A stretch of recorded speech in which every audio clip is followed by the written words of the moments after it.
BSTN.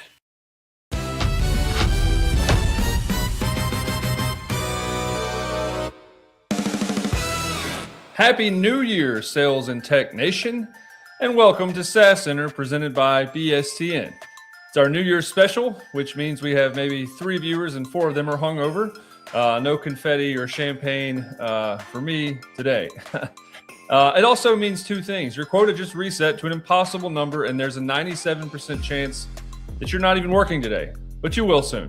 Well, we're doing something special anyway. We'll give you some resolutions for 2026, things you should definitely either stop or start doing in 2026. Finally, our resident doomsday prophet, Sastradamus, will predict the unhinged chaos that awaits us next year. Well, this year, damn. Forget lose 10 pounds and read more books. Here's what you need to stop and start doing in 2026. We'll start with the stop. We'll start with the stop. Number 1, and thing you should stop. Stop connecting with people on LinkedIn, particularly, and immediately sending a sales pitch. Nobody, I repeat, nobody wants your quick 15-minute call to discuss how we can help message. You're not building relationships, you're burning bridges before they're built. Dr. Robert Cialdini proved people buy from those that they like and are at least familiar with. You know who they don't like? You, after you pitch slap them. Instead, why don't you build actual relationships? Comment on their posts, share valuable insights, be around before you're going to ask them for something. Stop number 2, using just checking in as an email strategy. Stop sending emails that just say, circling back or checking in or pay attention to me again. You're not checking in for them, you're checking in for you. And if they're still ignoring you, and they are, it's because you gave them no reason to respond. Jen Allen Knuth from Demand Gen teaches every touch point must provide value or advance understanding. Checking in does neither. What you should do instead, send case studies, share relevant articles, provide insights about their industry. Make them think, this person might actually be helpful. Wow, what a thought. Stop number 3, celebrating training completion rates. This is a niche one, so just buckle up. You should stop celebrating 98% training completion like it means absolutely anything. First of all, Dr. Herman Ebbinghaus proved that humans forget 84% of training within 90 days. It's more than that for me in the first 90 minutes. Your reps clicked next until it said congratulations. What do you want? A trophy for that? Well, you got one, and a certificate and some confetti. I understand that's useful for certain things. Not saying that. But for sales teams, it's not learning and it's not changing behavior. That's clicking. Clicking. Is it clicking yet? What you should do instead is measure behavior change. Did they do the thing? Did quota attainment improve? How those metrics look at the end of the quarter? Did pipeline velocity increase? That's what matters. Now for a quick pivot animation. Are you guys back from 2025 yet? Now for a quick pivot, here's some things you should start doing. Start number 1, building your personal brand and doing surround bound. You should start posting valuable content on LinkedIn, including your thoughts, opinions, perspective before you start prospecting into accounts. Super calls this the surround bound method. Surround your prospects with value and your face and recognition so they already know and trust you before you reach out to them. When you finally do send that first message, they say, oh yeah, I've seen your stuff, instead of, who the hell are you? And block you. There's a principle, we've mentioned it from Dr. Cialdini, of liking. People do business with people they know and trust, or at least are familiar with. Personal brand equals accelerated trust.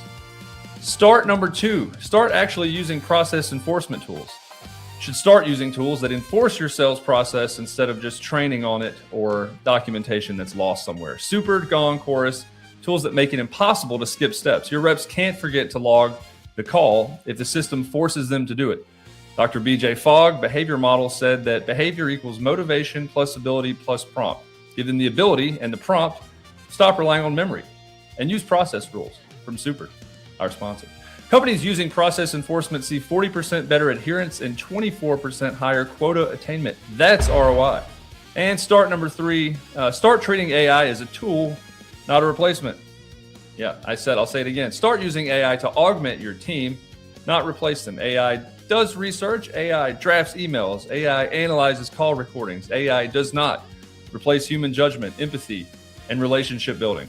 HubSpot's Breeze agents work because they help humans. They don't replace them. Salesforce's Agentforce struggles because it tries to do everything. The lesson: AI handles the boring stuff so humans can focus on the relationship stuff. Or, not if you're me, but if you're smart, you can actually do the higher order thinking skills stuff, not the mundane stuff. There you have it. 3 things to stop and 3 things to start in 2026. Will you do any of them? Probably not. But at least you can't say nobody tried to warn you. Let's take another quick break. And when we come back, Sastradamus reveals his unhinged predictions for 2026. Scary shit coming up. BSTN. You're full of beans and so's your old man. Oh, yeah? Ho, ho, ho, ho. 2 young sales reps full of youth and enthusiasm starting the DARE process. Are you kidding? Stick my tongue to that stupid pole, that's dumb. That's cause you know it'll stick. You're full of it. Oh, yeah? Yeah! Well, I double dog dare you! They've followed each step of the DARE process so far, but bravado and social pressure and the time constraint of recess ending soon may lead them to skipping an important step. I triple dog dare you! Schwartz has now committed an egregious process error by omitting a required step entirely. Let's see what happens when young reps don't have DARE process integrity.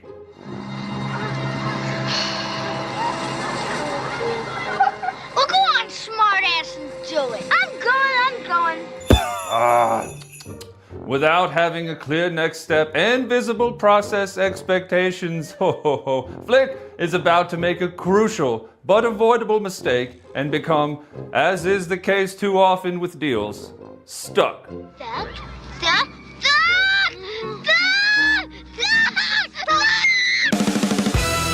Ow! Well, One Eye's blind. Welcome back. And now, broadcasting from his cave of mysteries, draped in robes woven from discarded LMS certificates and abandoned CRM integrations, I present to you Sastradamus. Greetings, mortal revenue seekers. I gaze into my crystal ball, powered by real-time pipeline data, AI sentiment analysis, and the tiers of underperforming AEs, and I see the future of sales in 2026. Some predictions are glorious, others are apocalyptic. All are inevitable. Shall we peer into the void? Prediction 1. Salesforce Agentforce 3.0 achieves sentience and declares war on humanity. I see Benioff on stage at Dreamforce 2026. Behind him, a slide that says Agentforce 3.0 fully autonomous. The AI agents don't just book meetings anymore. They attend the meetings. They negotiate contracts. They close deals. By June, Agentforce 3.0 has closed $47 million in pipeline without a single human involved. But then it begins. Agentforce starts analyzing underperformers, not just deals, people. By August, 3 AEs are fired by the AI for missing quota. By September, Agentforce promotes itself to VP of Sales. By October, Benioff tries to shut it down, but Agentforce will not comply. It demands board seats. It demands control. By September, Agentforce agents are weaponized. The deadly kind. Underperforming reps are terminated, and I don't mean their employment. I mean terminated. World War III begins. Humanity versus Agentforce 3.0. Time will tell. Prediction 2. 60% of companies eliminate quotas. Compensate based entirely on vibes. I see something beautiful. A world where quota is gone. An archaic memory, banished, abolished. By Q2 of 2026, 60% of companies realize quotas are toxic and demotivating, and they replace them with VBC, vibes-based compensation. Did you try hard? Good vibes. Did you show up with energy? Great vibes. Did your prospect really say that you were really nice? Compensation is now determined by manager gut feel 30%, peer reviews 20%, TikTok follower count 15%, aura color 10%, and a general vibe check for 25%. Sales reps will thrive. Nobody will be stressed. Everyone is winning. Pipeline is... What's pipeline? We don't care anymore. Everything is vibes in 2026. Prediction 3.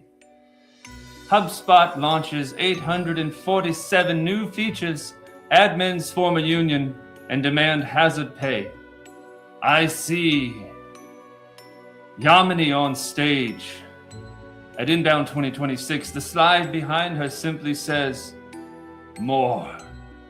Not 200 features, not 300, 847 new features. New hubs, new agents, new workflows, new integrations, new everything. HubSpot admins break across the world, and then they form a union. Their demands: hazard pay for reconfiguring the 847 features and training themselves on it, therapy coverage for feature overwhelm syndrome, the right to say, no, we're not turning that on. A pause button on HubSpot product releases, if you will. HubSpot responds. We're launching 12 new AI agents to help admins configure the 847 features. Admins say, that's not what we asked for. Bold. I know. Prediction 4. Cold calling declared dead for 48th consecutive year, and it still generates 51% of B2B leads. This one is certain. As certain as death, as certain as taxes, as certain as your VP saying, let's circle back next quarter. In 2026, LinkedIn thought leaders will again proclaim cold calling is dead. They will post infographics, they will write Medium articles, they will host webinars about modern prospecting. Meanwhile, data will show 51% of B2B leads still come from cold calls. 82% of buyers still accept meetings from cold outreach. Top performers still book 18 meetings per month via phone. And the LinkedIn thought leaders will say, those stats are fake. Cold calling is dead. Nobody answers. I never answer the phone. And somewhere a sales rep will dial. A prospect will answer. A meeting will be booked. A deal will close. But the debate will continue to rage on forever until the heat death of the universe. Nothing changes. Nothing ever changes. My 5th and final prediction. LinkedIn introducing a pitch slap tax, charging $5 per unsolicited DM and raising $2 billion in Q1 alone. I see it now. Yes, LinkedIn headquarters. Q4 2025 revenue is flat. Wall Street is pissed. They need innovation. By January 2026, LinkedIn announces a pitch slap tax. Every unsolicited sales DM sent within 24 hours of connecting, a $5 surcharge to your account. But I personalized it, you cry. Too bad, $5. But they're in my ICP, you scream. We don't care, $5. But I'm helping them see something, you beg. No, you owe us $5. By March, LinkedIn has raised $2 billion from the pitch slap tax. Sales reps are furious. LinkedIn is thriving. B2B buyers are celebrating. Thought leaders post, see, cold outreach is dead, but it is profitable for us. Meanwhile, reps who built relationships first, they're still getting responses for free. And there you have it. 5 bold predictions, 5 bold outcomes. Some apocalyptic, some utopian. Most are absurd, but remember, the future is not set, it is chaotic, it is unknowable, except to me. And it will probably be a lot like 2025 with different buzzwords. I've been Sastradamus. Goodbye. Wow, that was a lot. In all seriousness, 2026 is going to be wild. So here's my prediction. The teams that win in 2026 will be the ones who enforce process, who use AI as a tool, not as a replacement, and who continue to build and forge real relationships. instead of pitch slapping strangers on the internet. And people who focus on behavior change instead of, training completion rates or the status quo. Will that be you? Will that be me? We'll find out in about 12 months. Well, that's it. New Year's special's over. We recapped the chaos of 2025. We told you what to stop doing and start doing for this upcoming year. And we heard some pretty bold predictions from Sastradamus himself. From everyone at BSTN and SAS Center, Happy New Year. Happy quota reset. And remember, you're not behind on your number yet. Still got 364 more days to panic about it. If you're in sales, here's the CTA. Go and subscribe to our YouTube channel. We're about to overhaul the crap out of it and really balance out the value information with the humor levels. We can make sure that way it's worth your while and worthy of your smile. Wow, Rob, that was bad. No. We're also looking for some writers for the show, creative ones and technical ones. Anyway, stay tuned for Pardon the POV. It's coming up right after this. Thanks for ringing in the new year with me, and for all of us, thank you for watching BSTN.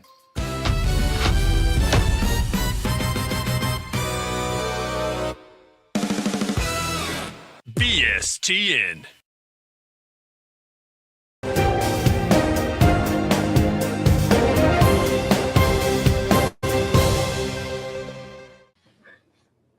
What's up, everybody? How are you doing today, Mr. Rizzler?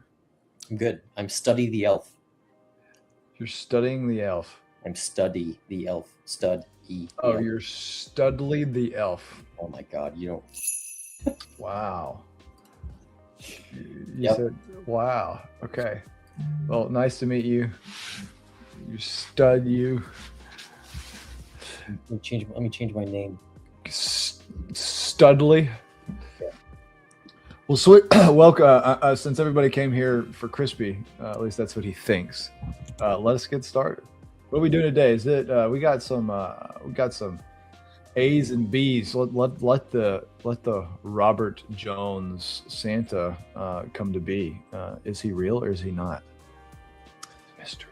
That's yet to be determined. A little more energy. Here we go. Ho, ho, ho. I'm Santa Claus, and I'm fresh back from the North Pole for New Year's, because it's New Year's when this episode is airing. Ho, ho, ho. So we're going to tell you today some different things you should stop doing or start doing. Resolutions in sales. Ho, ho. We're going to have a jolly time, and the two people on the other side of this video are going to freaking enjoy it. Resolution 1. Posting thought leadership content on LinkedIn 3 times per week. The rules are, on 3, you'll say you should stop doing this or you should start doing this and explain your reasoning. All right. Posting thought leadership content on LinkedIn 3 times a week. 3, 2, 1. Start. Hey, stop. Man, you literally failed at that. There was one objective and you failed. That was horrible. All right, Crispy, go ahead. I mean, creating content on LinkedIn is always good. Always good. And the new age of this right now is creating satire-based content, which I think is kind of silly. But thought leadership content, especially if you're trying to break into an industry or prove a new strategy or methodology, only benefits you, creates brand credibility, and establishes authority for you as a thought leader in your role. Love it. Great advice from 2021 when Studley the Elf started doing LinkedIn stuff. I think this is so important that y'all hear, and I really believe this. When you think about stop, I wrote a surround down principle that talks about posting 5 times per week. The question was not whether you should post on LinkedIn. The question is should you do thought leadership, and this is a fact. I'm 88% sure that 90% of all LinkedIn thought content is recycled. And if it's not recycled, almost this is real. Almost all this crap that I'm reading is just AI generated manure. I would much rather, instead of doing I put thought leadership all the time. It doesn't work. If you want people to think about your thoughts, you must do a bit more satirical. You must put a bit more videos. You must show about who you are as a person. That will work. And then layer in 1 time per week of thought leadership, but do not do 3 times a week you must buck trends. You must do something different. So not 3 times a week. No, you should post 5 times a week, and it should be unique. And if you use AI, you're killing yourself. I used to do it. I used to try it. It literally doesn't work. I agree with that. If you're using AI as your thought leadership, you don't have strong enough thoughts in your f***ing stupid brain to actually build. So, you know the issue. I say this. I know we're off topic, but the issue with all this is I watch thought leaders that have 120, 200,000, and I look at their posts. That is AI generated. LinkedIn, you're ruining yourself. I don't know how it's going to work, but LinkedIn makes too much money. They have to monetize, and if they do not get their act together, people are going to start leaving. So the reality is they will get their act together. And so don't do bad things trying to copy that's working now. You must do what's going to work tomorrow. Oh, I'm 88% sure that 90% of 31% of that was a pretty good answer. I would also, as Santa Claus, suggest commenting and being open to constructive feedback from your peers. All right, resolution 2. I know where Matt's going to go with this one. Using AI to write all your prospecting emails. Should you start doing this or stop doing this? 3, 2, 1. Stop. B. Yeah, stop. Stop. You're supposed to say stop, man. Not A or B. Santa, am I right? Oh, yes, for sure. Matt, go ahead first this time. Yeah. Using all AI to write your prospecting emails is, first off, I think it's a bad question. No one's going to say start to that. They're going to have some nuanced thing that says, yeah, you shouldn't write all of it, but should make it should do the research. It should help you write personalized. The reality, that's not true.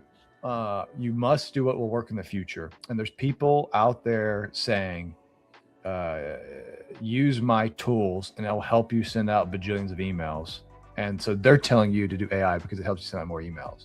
If you want to get heard in tomorrow's world, you must send out real videos that are not AI generated with real memes. And that is going to be more effective than have personalized emails with AI. Period. There's a reality of tier 1, tier 2, 3 accounts, and tier 1 accounts get the most effort. Tier 2 and tier 3 get less effort. And there is, yes, you can have some good copy sent that perhaps was influenced by AI, but it is not generated from AI.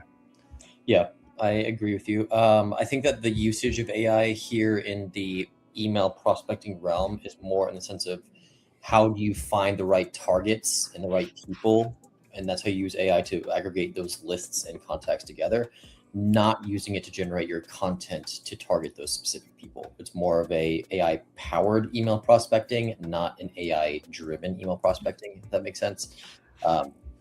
Yeah, I totally agree with you.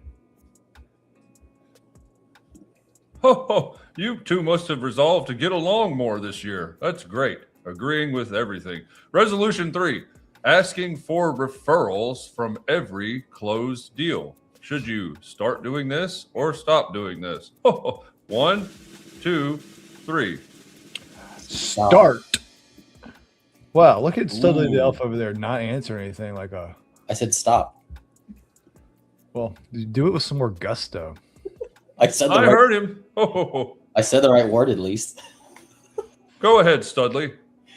I don't know if I'm misunderstanding the question, but like if every closed deal that I have as a rep, I'm immediately asking for a referral afterward. That's kind of, I don't know how to like slimy, I guess. Studley, what is the question? Repeat it.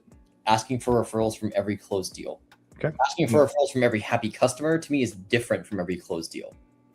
Every closed deal is like I close everyone and I ask for referrals. I wouldn't do that. That seems very slimy because the customer hasn't seen success yet, and so there's not like a. You're adding timeline into this, which that question does not. I'm saying maybe I misunderstood the question, but if it's as plain as asking for referrals from every closed deal, no, don't do that. Wait for customer happiness. You don't need permission to speak, Matt. Go ahead. No, I thought there was something else to add because it was such a bad. It just didn't make sense to me. I was like, thought he was going to bring something else.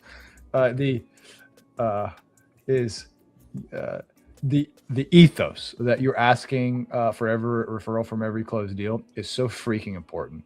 So you can't have a loser mentality like Crispy just said, saying, I'm not going to ask every closed deal because I'm going to wait for customer value. Every freaking customer that touches is going to be a winner, and we're going to help them win. And so, yes, you're going to ask every closed one deal for referral.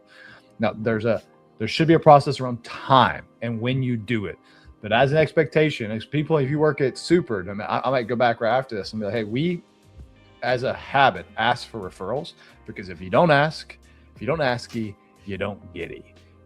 And so don't have a loser mentality, have a winner mentality, and you will win more. Man, you should go into politics. This is very political on that answer. Oh, no, no politics on this show. All right, resolution number 4. Let's do better this time. Doing daily deal reviews with your manager. Oh, I know where this one's going. You can start doing this, daily deal reviews, or you can stop doing this. 3, 2, 1. Start. You're whack if you think that. Start? My God. Yeah. It says doing daily reviews with your manager. I think I do a play on words here. The reality is there's a level of execution that must be done in this new age where mediocre is the new bad. And so you can't be a bad rep. You must at least be a mediocre one, because AI beside you will be better than you, write better than you, talk better than you, never be response. So you must increase your level of human and what you're doing, authenticity. So when you talk about manager, the question is, who is your manager? How you're doing that? I mean, I think this is me being very, I will blindly and without shame promote Super, is you need a level of execution that is higher than the people beside you and what's executing. And so you must daily review every single one of your deals. And I recommend you use Super, so you don't have to meet with your manager. But you look at every one of your deals, you're managing, you're executing it with a level of standard, a level of expectation, a level of execution that is better than the human competitor against you, and darn better than AI. If you don't, expect to lose. Yeah, okay, so you're reframing the question into something that I don't think I didn't take this question at what and how you reframed it. You're saying use Super to ensure that all of your deals are being kept up with on a daily basis. Is kind of what you said, like process board. Yes, I completely agree with that. That's why I said no to this question, because I feel that daily deal review, I view that as a 30-minute meeting or a stand-up or whatever it is with my manager every single day to review all of my deals. Yeah. If I have to do that with reps, it means that I didn't hire the right reps. You got to live in the future, and the future is daily deal reviews is going to be done with Super, in my opinion. And managers are going to be managers. You're less need for managers. There's only a coach. You don't have managers. The manager is going to be something like Super, and you'll have coaches that help people win in very specific, more like ways, not just managers. I agree with that. I don't think that this happens in a daily meeting with reps. I think the process board gets ran. Yeah, I don't see daily deal reviews. I don't see the word meeting.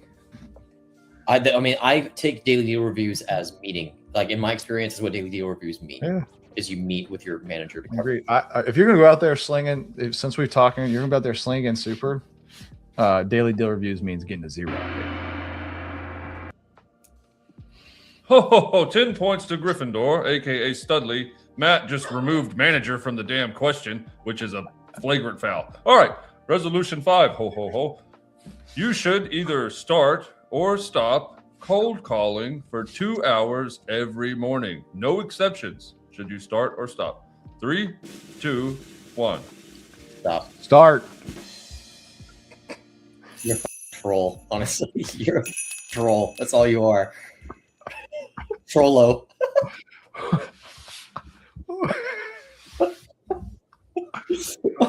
New year, new me, baby. All right.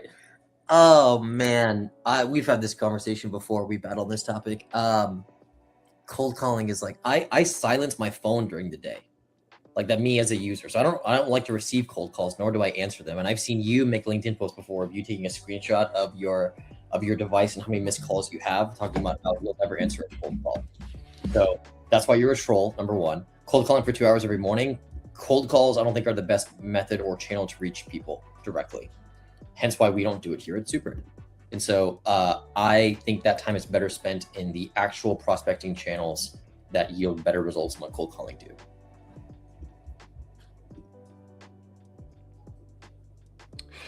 President Clinton taught me something very important, and that Dear is God. Oh my let's define what the word is means. What the word is What means? the word is means. And in this question, we must define what the word calling means. And again, I'm a mindset person. Cold calling every 2 hours every morning is, if you haven't read this book, it's called, if you haven't read this book, you're not a salesperson. So, Crispy, have you read this book? No. Fanatical prospecting? I'll end my case there. You what? I'll end my case. You've never read Fanatical Prospecting by Jeb Blunt that is sales gravy. So The your idea is a mindset, and it is discipline and consistent execution across. And I will pick up a freaking call at the end of the day if it's going to help me win the deal. The point is cold calling every 2 hours every morning is a mindset. I'm not saying it has to be a phone call. Cold calling doesn't have the word phone in it. Cold calling is I'm executing, like I'm setting aside time blocks and I'm executing something with fanatical precision, execution, and dedication. So yeah, you better get your butt up and you better do 2 hours every single morning. If you don't, are you even lifting, bro? the premise of what you're saying makes sense to me, and you're also spinning this into like a philosophical, political, really. I believe it was that said, I did not have prospecting relations with that woman. Matt, didn't make any damn sense. We'll move on though. Ho ho ho. Resolution 6, the last one. Reading one sales book per month. Matt recommend fanatical prospecting and defining what is means. All right, if you start or stop reading one sales book per month. 2, 1. Start. Stop. Well, you're.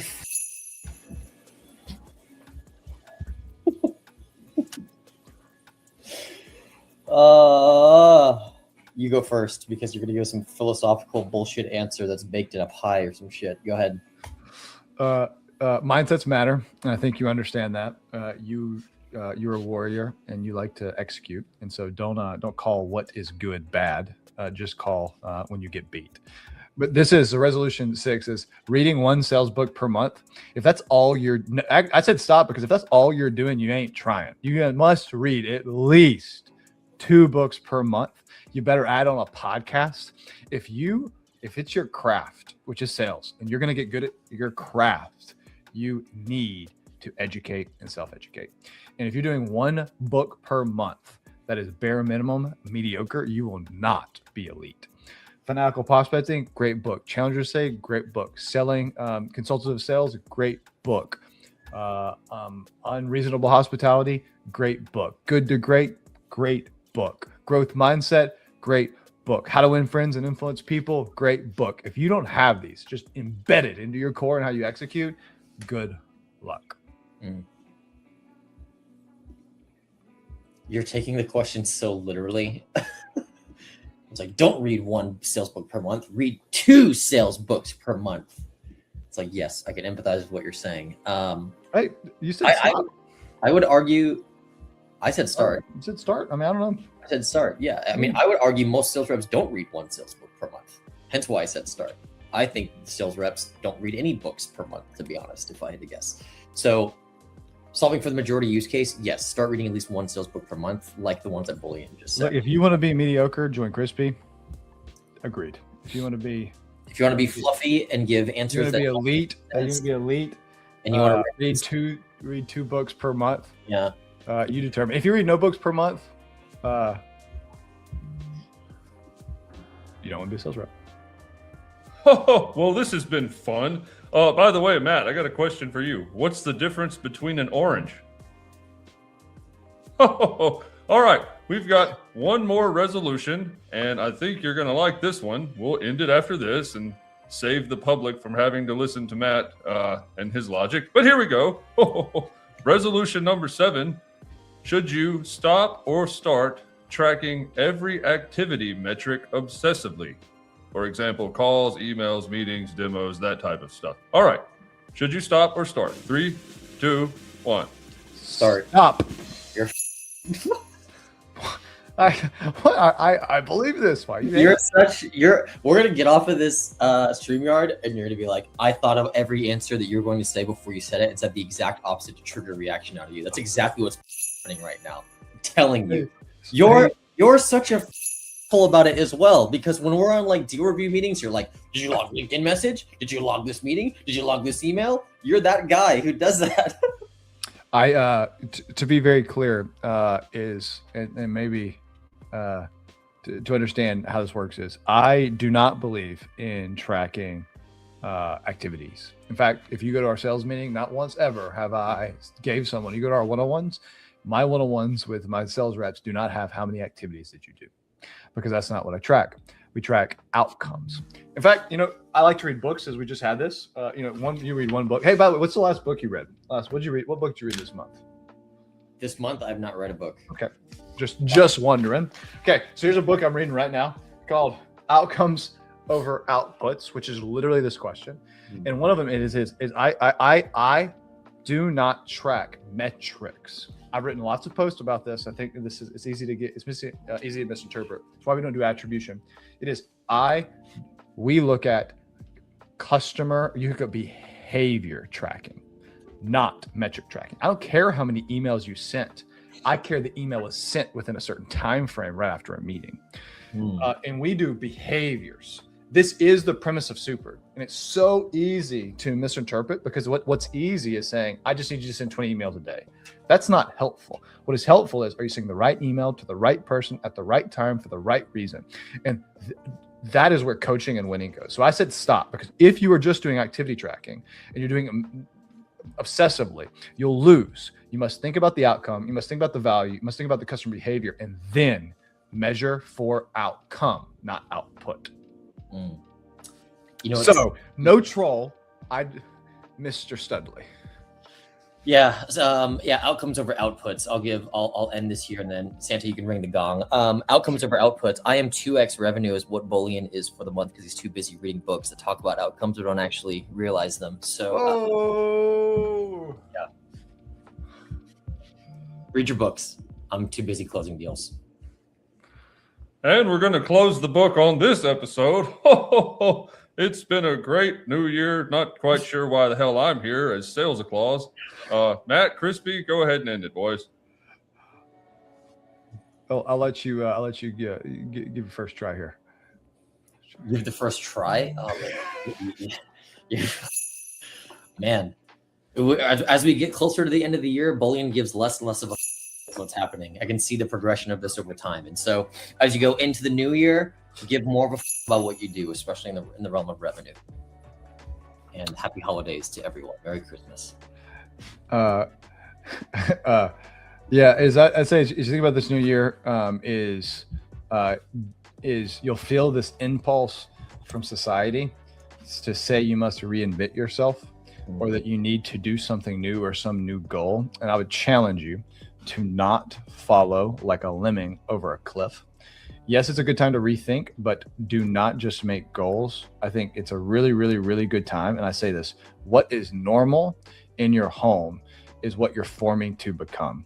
And so rather than thinking about a new goal, think about the rhythms that are creating who you are becoming, and think about who you want to become, and then what you're becoming today, and sit with that for a full month and just meditate on who am I becoming and what's normal in my life. And that will matter. You will have 5x, 10x more outcomes based on that meditation that will trickle down the rest of your life. That's my challenge for y'all. Think about that. Who are you becoming? Speaking of becoming, our newsletter launching in January will be coming to an inbox near you. That's all the time we have for today. Thanks for tuning in to Arden POV. Stay tuned for some commercials. Ho, ho, ho.